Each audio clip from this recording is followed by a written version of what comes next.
याच्याबद्दल सांगायचं म्हटलं तर नुकत्याच झालेले जे ऑल इंडिया रेफरी परीक्षेमध्ये सांगली जिल्ह्याकडून एक परीक्षेला बसले होते आणि त्यांनी ती परीक्षा उत्तीर्ण झाले, ते रेफरी एक्झाम पण पास झाले.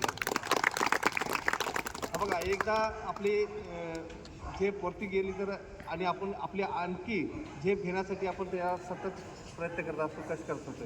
रेफरी एक्झाम पास झाल्यानंतर कोचची परीक्षा असते. सांगली जिल्ह्याकडून त्या कोचच्या सी पॅनलच्या परीक्षेला बसले आणि सांगली जिल्ह्यातर्फे ते एकमेव क्वालिफाईड कोच म्हणून ते आता या ठिकाणी ते बरोबर. म्हणजे उद्या कुणीही ॲक्शन घेतली तर कुठल्याही प्रकारचं ॲक्शन आपण लागू होत नाही. असे ते आसिफ सारवान सर आणि त्यांना best player, best referee, best कोचचा तिन्ही अवॉर्ड मिळाले त्यावरती आसिफ सारवान सर.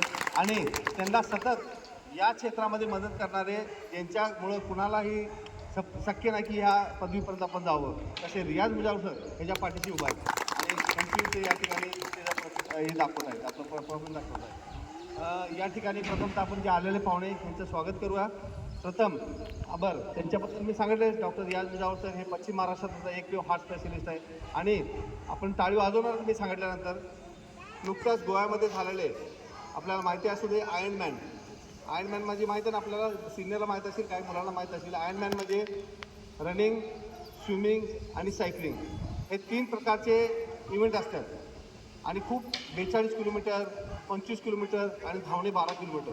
या आयर्नमॅन कॉम्पिटिशनला जे गोव्याला झालं, वर्ल्ड कॉम्पिटिशन होतं, त्यामध्ये आपल्या भागातून सक्सेसफुली डॉक्टर रियाज मुजावर सरांनी केलेलं आहे. त्यांचे या ठिकाणी जोरदार टाळ्या आपण त्यासाठी, म्हणून मी म्हटलं की ते रिअल स्पोर्ट्समॅन आहे आणि रिअल स्पोर्ट्स लवर आहे. या ठिकाणी प्रथमतः आपण त्यांचं या ठिकाणी बुके देऊन स्वागत करू, असं मी मॅडमला विनंती करतो की रियाज मुजावर सरांचं या ठिकाणी बुके देऊन या ठिकाणी त्यांचं स्वागत करण्यात यावं.